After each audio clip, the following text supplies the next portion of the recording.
Hey guys, welcome back to the Butterfly Effect podcast. It's that time, and me and Liam are ready to introduce another guest to our Create Your Own Supermassive Games story series.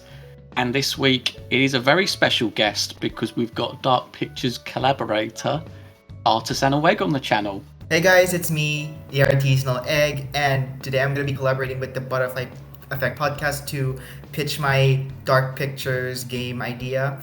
And the title of this game, I named it Egress Soma, which means escape the body or exit the body. And since all the Dark Pictures games are based on real life history, lore, mysteries, stuff like that, I based mine on the infamous Heaven's Gate cult that was founded in 1974, where a cult leader named Marshall Applewhite, who referred to himself as Doe, he bought a house in San Diego, California, and influenced all of his members to do mass suicide with him. Fantastic. I mean, I've got to say, I read this earlier on, and I'm so intrigued by your story. So the synopsis for my story is that 5 strangers, people who don't know each other except for 2, they were weirdly, abruptly selected, and then they were sent to this art gallery that is like endless in space. It has very weird structures in it, and it's just filled with liminal space and stuff in that nature. It's very non-Euclidean horror, and I want to bring that type of horror in the Dark Pictures universe. And when I started writing this down, I don't know how I could bring liminal space horror into like part of history, but then I remember this infamous Heaven's Gate cult, and so I tried to incorporate this real life history and this very modern take on horror together to make this story. So the prologue takes place during the mass suicide, which started on March 26, 1997 in San Diego, California. And we play as 2 victims here named Phoebe Foxside. Their names have like a meaning. Foxside means a facade, while the main name means something else. Phoebe means light or like goodness, so it's like fake and stuff like that. She's 16-year-old, and she has a father named Cecilius, and she's 33. And they were loyal followers of the Heaven's Gate cult until they began to have some doubts. So they immediately plan on running away after hearing that their cult leader Marshall Applewhite, who he referred to himself as Doe, preach about committing suicide and how they can leave their bodies, their vessels, to evacuate Earth. Apparently, he also preached that the Earth was ending during that time, just to scare the followers. So at this time, the father and daughter have nowhere else to go. They have no options. But then their friend called suddenly, but it was already too late. And during the ritual, the members were told to ingest a life-threatening substance, which is a mixture of vodka doused with applesauce or pudding. And so Phoebe and Cecilia so let me say what is supposed to happen when they both survive longer. So Phoebe and Cecilia fake their consumptions while everyone slowly dies in their sleep. So Comet Hale-Bopp appears above them. So apparently Comet Hale-Bopp is a real comet, and the cult believed that there was a UFO hiding behind that comet, so they have to coincide their death with the passing of that comet. And it's really interesting. So after everyone dies and Phoebe and Cecilia survives, they thought that they could simply run away, but suddenly a UFO appears and abducts them in a weird way. They suddenly woke up in a strange white room, and it slowly shrinks, and in the end both of them get crushed. And during this situation, there could be multiple choices. And so in the prologue, I want to add like multiple deaths to the prologue characters, and so I try to do that. So when Cecilius fails to distract a cult member to not look at Phoebe when she's about to drink the poisonous substance, she was forced to drink it in front of them, and the lethal concussion kills Phoebe, and she dies, and the father's daughter dies slowly in his hands, and it's a very sad scene. Now, the reason why I didn't go with the direction where the cult just kidnaps them and forces them to drink is because in the real cult, no one was injured. All their bodies were clean. There was no signs of injuries or stress or like a beating. Everyone just took it. So I want to be historically accurate with this one. So in another scenario, when the UFO appears and Phoebe dies, the father can have another chance to escape and not get abducted, but in the end he commits suicide and because he lost his daughter and he dies. So that's a really dark ending. But Phoebe can be alive during the escape, but she becomes dead weight and both of them get abducted. So yeah, that's the prologue. I love the fact that there's already early branching and variety within the prologue itself. I can only imagine what would happen if there was like a curator's cut version of it as well. But yeah, it almost has the same sort of level of escalating fear which we love from our favourite prologue, which is the Little Hope one, where that ends in the big house fire. This ends with like this really massive abduction, and even then it's got, instead of say Taylor either dying through two different methods, this has got like loads of variety. So I love the fact that your prologue has that level of love into it. Now that's really good work, that. Thank you. So let's continue talking about the story or the premise of this game that I'm pitching. So in the Dark Pictures universe, this whole thing, the monastery which Applewhite bought and committed mass suicide with his followers, it was turned into an art museum and it was named Leader's Corner, which is like a reverse translation of the Comet Bebop.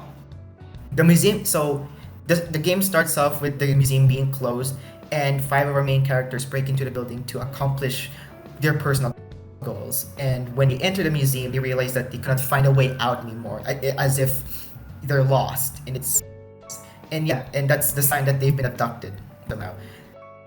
Eventually, all of the characters will meet each other and they need to help each other to progress through the story.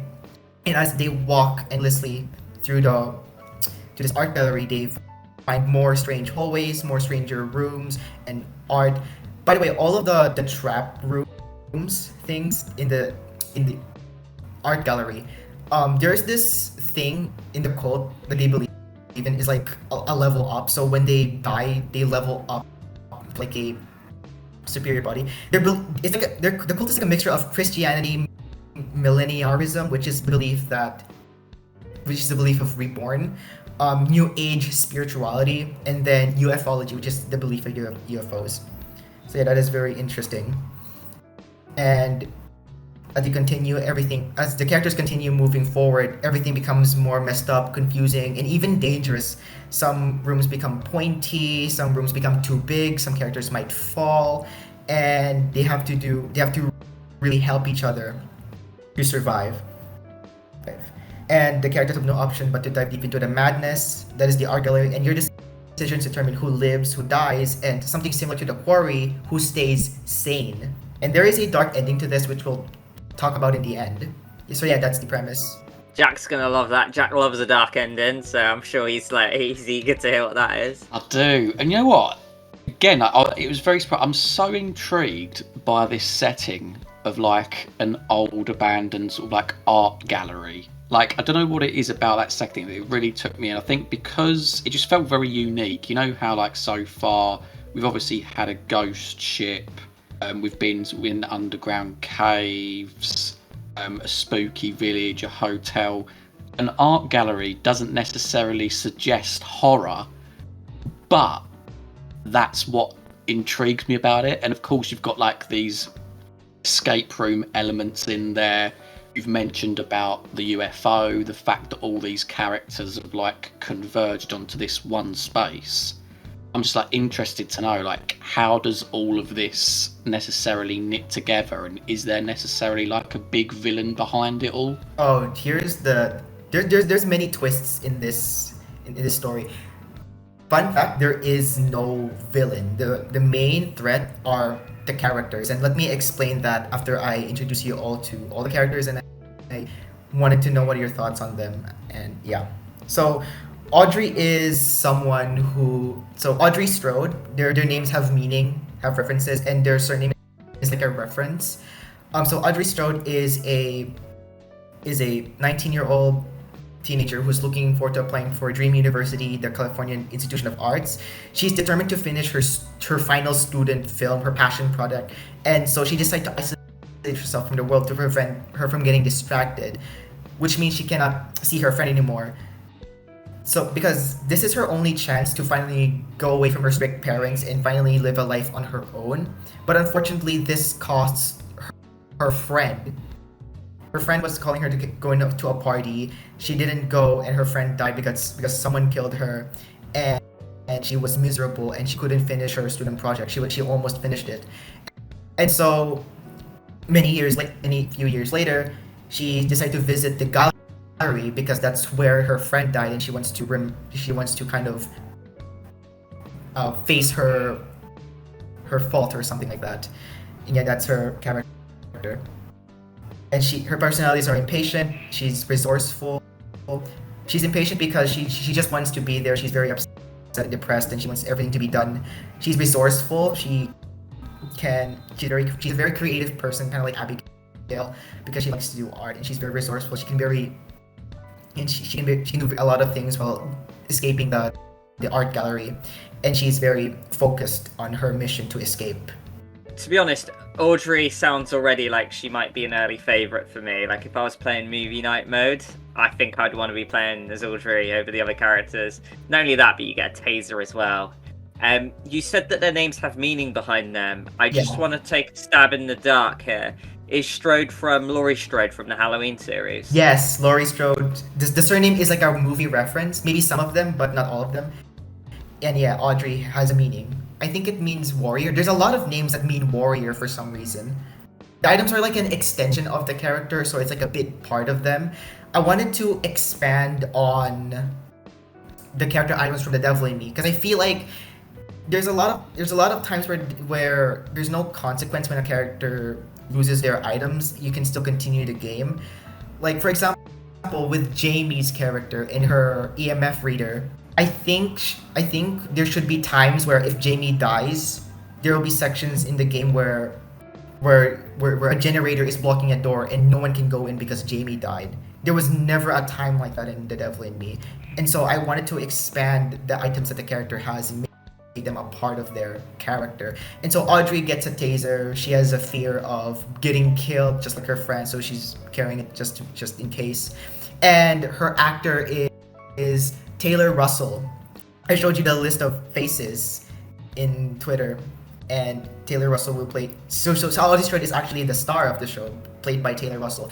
And if you don't know Taylor Russell, she played the girl from Escape Rooms, the main final girl from the 2 Escape Rooms movies, and I loved the movies. I loved her character. I think she fits the role as the final girl, and I think for a game like this about escaping the art gallery in weird rooms and weird architecture that can potentially kill you, she fits that role so well. Okay, so Joyce Ashcroft is a news writer and reporter who is currently struggling to keep her job. Kind of like Nancy Drew from Stranger Things. She is in need of an interesting story for her next or to publish, or else she'll be fired by her boss that she absolutely despises.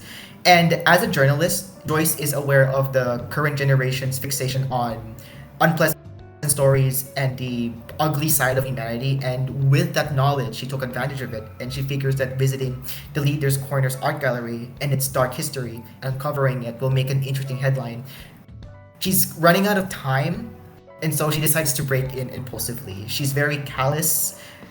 She's very cynical. She doesn't like having people around her. She's very sarcastic in a very degrading way that is not funny, that she just absolutely hates people. But she's really intelligent. Like, she's like Emily intelligent, let's just say. She's like a mixture of Kate, Angela, and Emily combined. You get Joyce Ashcroft. And yeah, we'll talk about the items later on. So she gets a lockpick to open doors. I don't know if I want the characters to lose their items, but I want choices that matter. So I'm still I'm still deciding on that. Next one is Wyatt Townsend. Any guesses who this is? This is the last one. When I think Wyatt, I think of Walking Dead 400 Days. But it probably won't be that. But have you got any guesses, mate? Nah, I mean, if it's to do with Townsend, nah, I know people with that with that second name in real life, but I can't link it to any sort of film. So yeah, I think I'm at a loss with Townsend. When I wanted to make this character, I want him to look like a zombie apocalypse survivor, but that's not what Wyatt means. But yeah, when you mentioned zombies, that's what I picture Wyatt. He just looks like a zombie survivor. He has like if I were to describe what he's wearing an orange bubble vest with a beanie, long hair, very pimply face, just like urban camo shorts and a white turtleneck. That's what he's wearing. He just looks like he's prepared for the zombie apocalypse. Townsend is a Silent Hill 4 reference, Henry Townsend. Yeah, it's so great that you've taken time to like think through these like little references, like whether it's the first name and the surname, like just that little compliment to you. Like you've taken so much time. So Wyatt Townsend is okay. By the way, I want to mention the meaning of Townsend. It means the ending of a town, and since this character is like an urbex explorer, and he's like going through these abandoned buildings. Wyatt Townsend. Wyatt means brave warrior, and Townsend is end of town. So he's a warrior of the end of town, and it just fits with his character. That's why I just combined those two. So Wyatt Townsend, a person that has never heard of the quote, "Curiosity kills a cat." So he lives for the adventure, and he likes to fulfill his inquisitive nature. He likes to travel. He can remember paths before, and he's apparently an infamous conspiracy theorist only in California. He's an expert in breaking into privately owned buildings and not get caught by guards. And so the question is, will these skills help him escape the bizarre nature of the gallery, or will his arrogance, his flaw, will prevent him from finding a way out? And yeah, his ego can get in the way for his survival. So his personalities are reckless, he's adventurous, and inattentive. Inattentive in a way that he doesn't really care about what people feel, but like in a way that he doesn't immediately understand them. And his items are a bag of urbex. This one is very, very interesting. An interesting item, which we'll talk later on. Next is Isaiah Churchill, which doesn't have a meaning, but I just chose the name. So Isaiah cares for the people around him despite being raised in a harsh Christian toxic household. He is very close friends with Wyatt, and they do everything together. And he plays as the word of reason for his friend, and that his friend can be extreme sometimes. And so not long ago, he broke his arm and fractured it. And throughout this game, this is the person whose arm is in a cast. His arm is in a cast the whole game.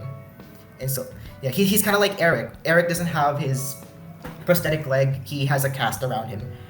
And so this is a very difficult character to save. This is the character that will always die, that will die a lot, will be the first character to die. And yeah, he is very humble, altruistic, but he's very young and he's very naive. Next one is, and the last one is Sanjay Kaswaran. Now, when I pulled that image of his face on Twitter, I was thinking of changing his look, and I wanted him to look like 6'9". I wanted to have an obnoxious male character, kind of like a male version of Jessica, but not a very feminine man. He's just very obnoxious and loud and rowdy, and yeah, he just looks like 6'9", rainbow teeth, dreadlocks, all of that stuff, tattooed face, everything. So this guy is 21 years old. He's currently working as a part-time pizza delivery guy, and he aspires to become an indie musician, kind of like Jack Stauber, not a rapper, more like a Jack Stauber kind of musician with the weird core music and stuff like that. But due to his very poor and harsh background, life didn't give him a head start. Thus, he needs to work hard in order to accomplish his dreams. And during this story, he has one more pizza to deliver, and to make up for his constant slacking at work, he has to break through the art gallery for a shortcut, which didn't work as planned. And I'll get into the pizza item later. That one is a very interesting item. It's a bonus item which you get in the second playthrough. It's like this game's life system from the Quarry, and I want to incorporate it in the Dark Pictures. His personality are irreverent, just like Jessica. He's driven and obnoxious. And yeah, that's all the characters. I love how each of the characters have got their own sort of thing going on. Like with Audrey, she's obviously got the guilt with her best friend. Joyce, she's got the troubles with her career. Obviously Wyatt, he's someone who, I don't know, like, I wouldn't go as far as to say that he's like a sociopath, but from what you described, he's someone that doesn't maybe necessarily understand people straight away with like social cues and things. He's like, as you put, like he's quite reckless. Isaiah as well, like he's got the whole fractured arm thing, so he's in a position of like vulnerability. And then Sanjay, I've got to admit, I'm surprised when you said that you wanted to make him quite obnoxious, because I remember like when I was first reading, I low-key felt for the guy for some reason. I was like, he's one more pizza and he gets trapped in this museum. But from literally short paragraphs you've got there, you've given like some really good depth to these characters. So props to you. Yeah, thank you very much. And yeah, I tried to make so. No, I love that. I love the fact you've not watered the game down with a love story that's unneeded. But the thing you mentioned as well, how there's a lack of pre-existing relationships other than between Wyatt and Isaiah, is really interesting. Yep. Because I'd be really intrigued to see how, say, someone like a Joyce would end up working alongside a Wyatt and their lives in each other's hands. If this, like, you know, like adventurous, like 19-year-old kid versus this 48-year-old woman who wants to like have a good breakout story, you know, like how are the relationship dynamics going to form and kind of like help one another. So yeah, you've got like a really good basis here for a really good story, mate. By the way, when you mentioned Joyce and Wyatt, I actually wrote down a relationship for them. So Wyatt is a conspiracy theorist, right? And he watches a lot of the news. He watches a lot of the news and he gets influenced by them, brainwashed by them. And Joyce is aware of like the media and stuff like that, how it can influence other stuff. And Joyce can basically just help him see through the light that everything that he listens to the broadcast is not real. And so yeah, there is a relationship between Joyce and Wyatt. They can actually help each other. There's even a relationship between Joyce and Isaiah. Isaiah hates the news because that's the reason why his family is toxic. And so he kind of has like a distaste with Joyce being a news reporter, a journalist, and stuff like that. And there could be a possible betrayal scene of like Isaiah, this nice kid, ending up betraying Joyce, and it's very dark, you know, and stuff like that. So yeah, there are some relationships. And then there's a relationship between Audrey and Sanjay. So Audrey basically a long time ago just quit her dream because that costed her friend. And so she has this thing about don't follow your dreams. Well, Sanjay is wanting to follow his dreams, but he doesn't know that this is costing his job and stuff like that. And so both of them can have a conversation and relationship with each other that can grow each character. And yeah, those are all the relationships aside from Isaiah and Wyatt. One thing I would like to speak about real quickly is like obviously we briefly mentioned before they all have their different items, and I'm sorry, but we have to mention it. Sanjay, pizza delivery driver. Okay. Pizza bonus content. So, you've got to elaborate on this. I want to know how a pizza can affect this game. Okay, I don't want to say that the pizza affect this game. Here's the thing though. When you start the game in your first playthrough, you won't get the pizza. You only get the pizza once you finish the game and play it for the second time. So basically the pizza act as extra lives for the characters, and it's similar to like the Quarry's extra lives. And so he carries these pizza all around, and when you use the pizza, the story basically just kind of reverses, and then you get to save that character from making a bad choice. So it's similar to the Quarry. Interestingly, when I mentioned in one of my videos for like the cut content, the Devil in Me is supposed to have a revive system with the obols, but they decided not to add it. And the only characters that you can revive are Aaron and Charlie.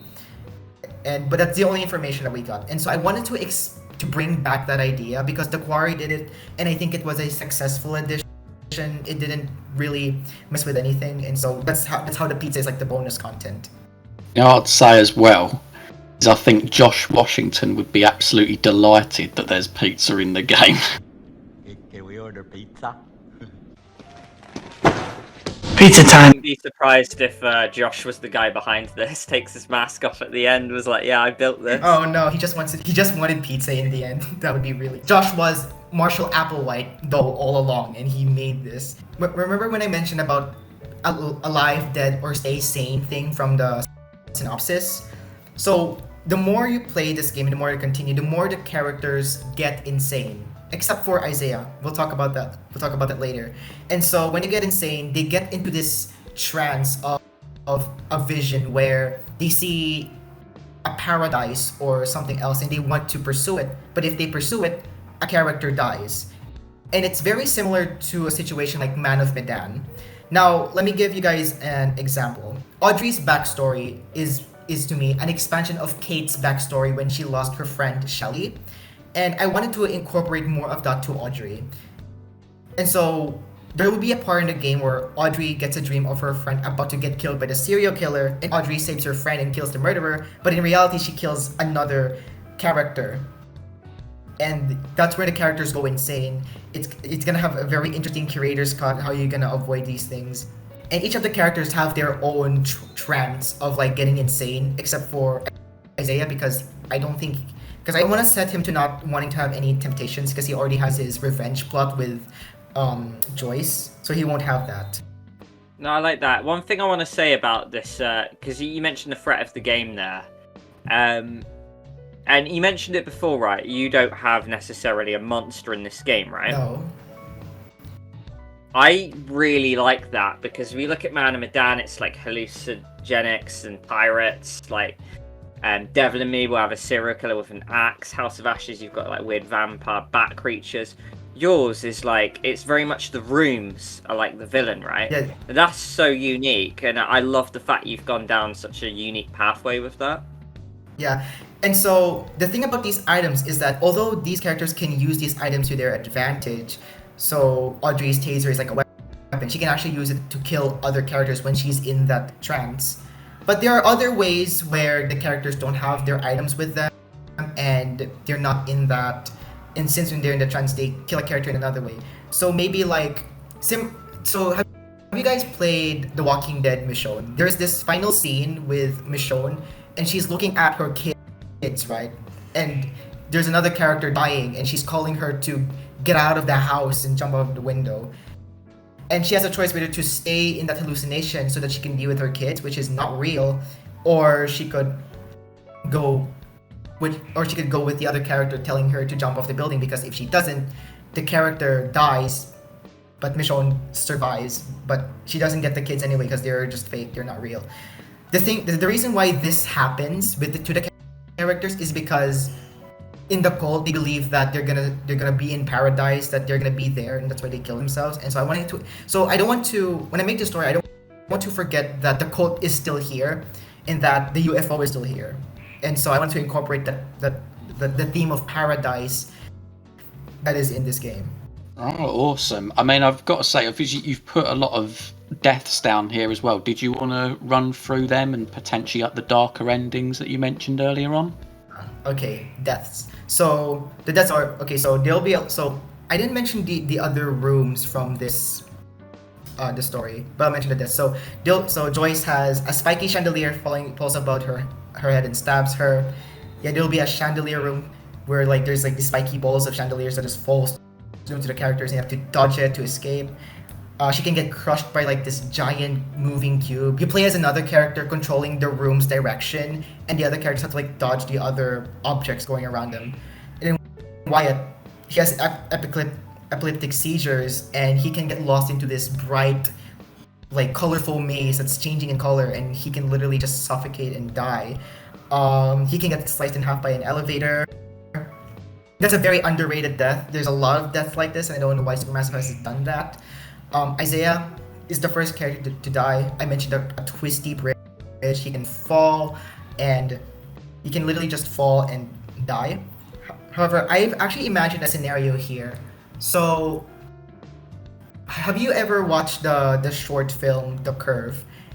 The Curve is basically a short horror film, and it's basically this woman who is like trying to hold on for dear life in this weird edge, in like this weird place that she has no idea. And this edge is slowly like and she's slowly like falling off the edge and stuff like that.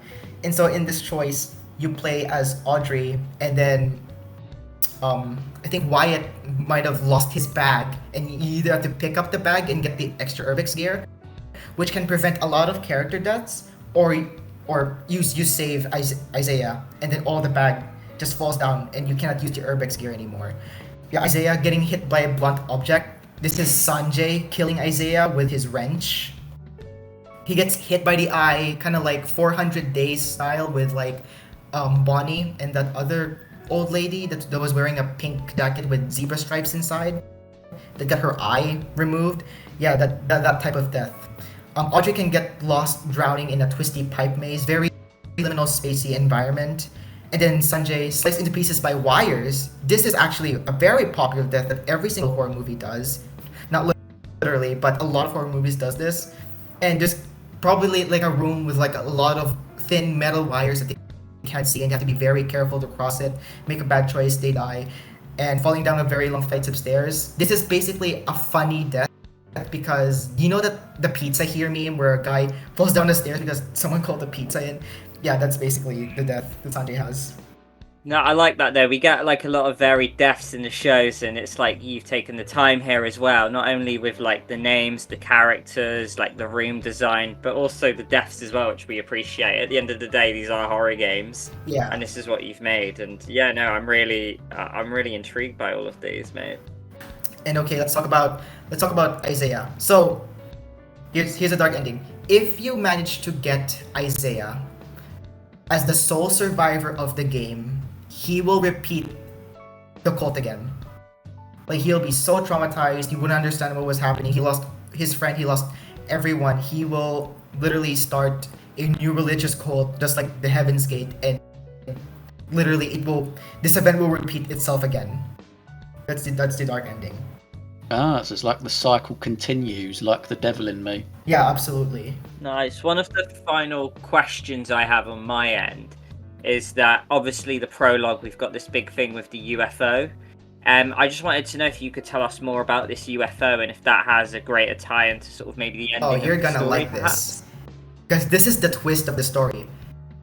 They're not in an art gallery anymore. They're inside the comet, and it's manipulating their environment around them, and they discover this through all the hints. They're not in the art gallery, they're in a comet that's trying to manipulate the art gallery. And that's a big twist. They were abducted by the Tido comet. That was the UFO. I like that. So yeah, they've already been abducted, and this And is it's what they're similar- seeing. That's cool. Yeah. And it's very similar to the film inspirations. Like Nope. I love that film by Jordan Peele. I love the monster. I love the monster twist. Like, it's not an alien ship, it's an animal. It's just really, it was just a very shocking twist. Like, I was never shocked in my entire life than that twist from that Nope film from Jordan Peele. Still got to check that out actually, because I like the two other ones that he did. Is it Get Out and Us? Oh yeah, Us. I've seen that Nope advertised, and yeah, it did look pretty darn good. Yeah, it was one of my favorite films. It was really cool. Other inspirations were The Curve, the short film that I mentioned, Charlie and the Chocolate Factory with like its aesthetic environment and how all the rooms are kind of like art pieces themselves, and how there's like an elimination process in the Charlie and Chocolate Factory, how all the kids, get taken away because of the factory and stuff like that.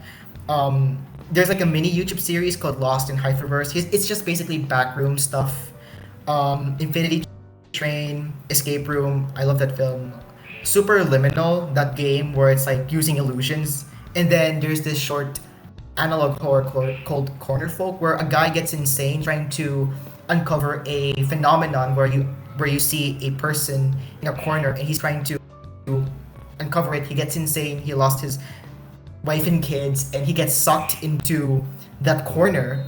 And when he backed out into that corner, his whole body was just twisted in many dimensions because it's the corner dimension.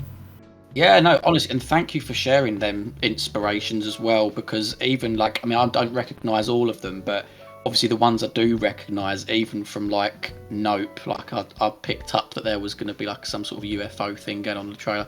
I recognised Charlie and the Chocolate Factory, of course. I recognise Escape Room. I actually watched the second one recently. I know that me and Liam are big fans of escape rooms in general, so I could see where you're coming from, in the way you're sort of plugging them inspirations into your story. But I've got to say, from what you've done here with like the items and the character backstories, the fact that there's no villain, it's just like there's potential for puzzles in all that these different, funky rooms.